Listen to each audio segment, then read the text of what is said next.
Hello, my name is Kimber, and I'm here to present some information about attention deficit hyperactivity disorder. It is considered a psychiatric disorder that affects the dopamine secretions in the brain. That's kind of like the feel-good hormone and the ability to smooth out body functions and how you're able to kind of live a normal, well-adjusted life. Um, it also has contributing factors of an inability to focus on certain tasks of demand or even sometimes tasks of interest. And people with ADHD tend to have a difficult time controlling impulses that in the classroom, when their children diagnosed this way, they tend to have a very hard time in the classroom. Um, I just want to talk for a little bit about the uh, different ways you can go about getting diagnosed. And typically, their children are diagnosed between the ages of 6 and 12. And it doesn't mean that if you're younger than 6 or if you're older than 12, that you're completely not able to go through the assessing process. That's just typically the age range that students have gone through to receive assessment, to receive services in under the umbrella of ADHD.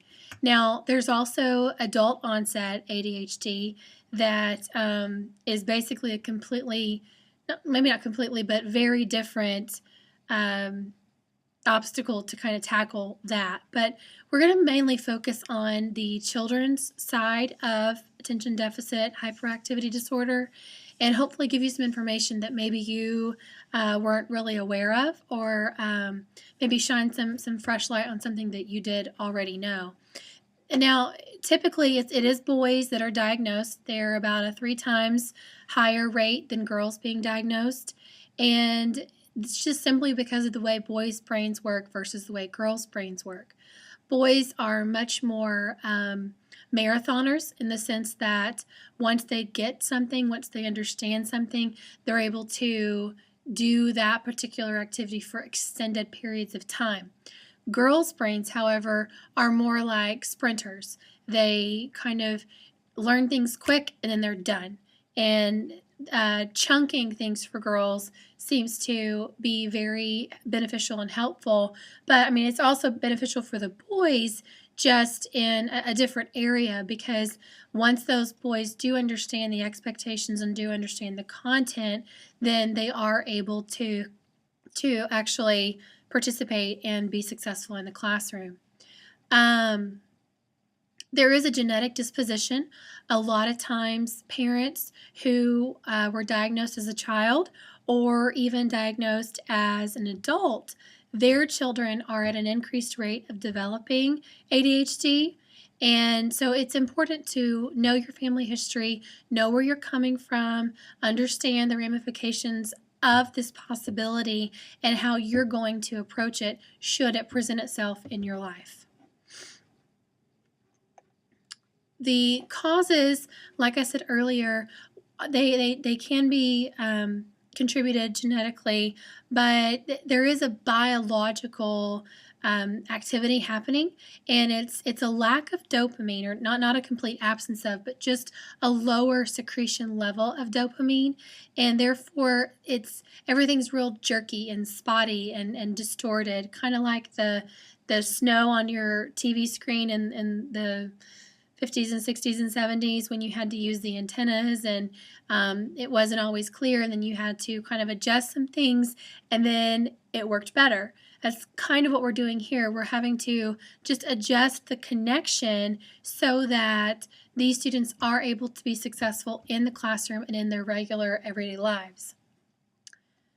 There are, so it is in your DNA. You have the biological or the genetic propensity for it.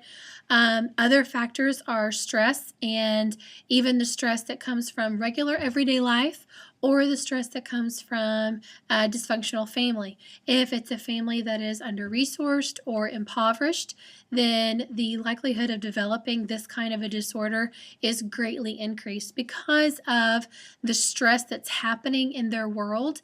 They're not able to accommodate or to adjust themselves to be able to plan for certain things because there is no certainty, there is no sureness of hope, so they're not able to really dig into what's going on. They're just simply reactive. There's no proactivity happening, or at least very little proactivity happening, because they're a product of their environment. And if their environment is chaotic, then so will their brains will be chaotic as well. Treatment of ADHD consists of a couple of different things.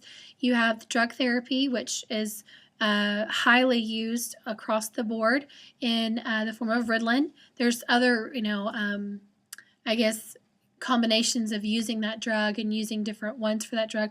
There's also some natural supplements that you can take to kind of help replenish those dopamine secretions.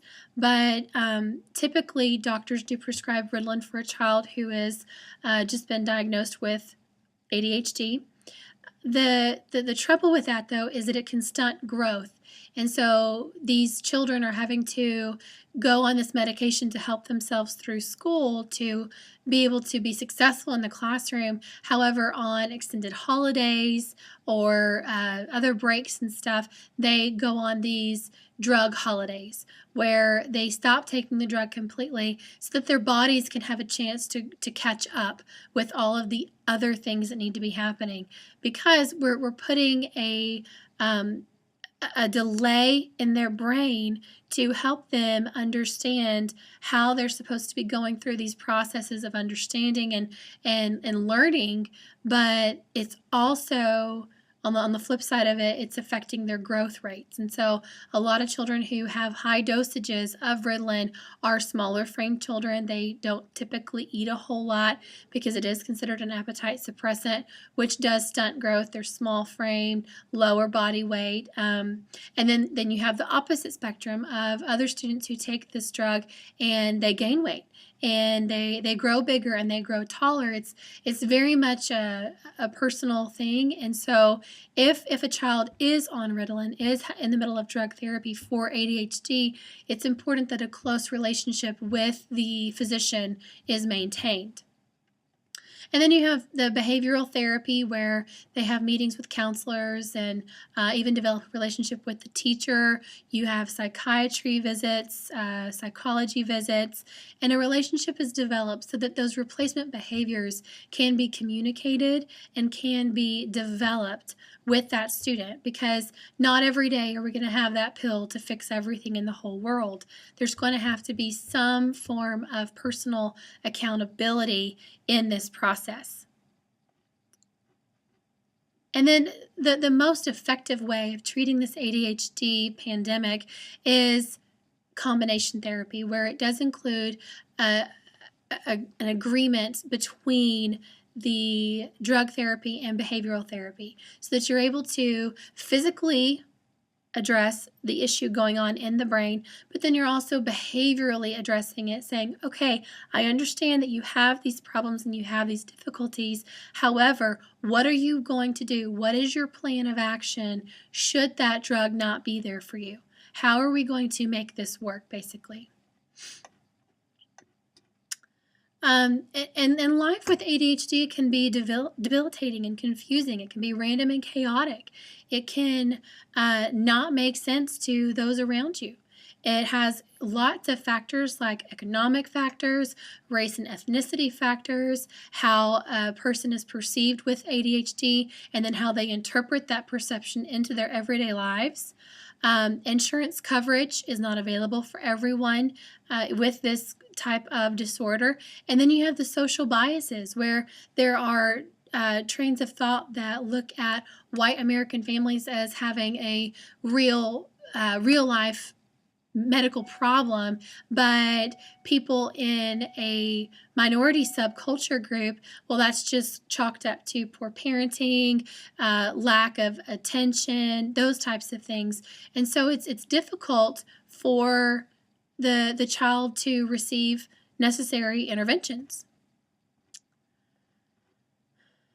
And then just to sum all of it up, to wrap it all up, it's ADHD is very real. And even though there is a high diagnosis rate, and it seems like everybody's being diagnosed with ADHD because it's just so convenient, there is actually a sad portion of that, because the people who don't have those social services made available to them, those people who don't have the insurance health coverage made available to them, they are not receiving these services that they need. So there is also one side of the spectrum where it is an underdiagnosis problem that we have.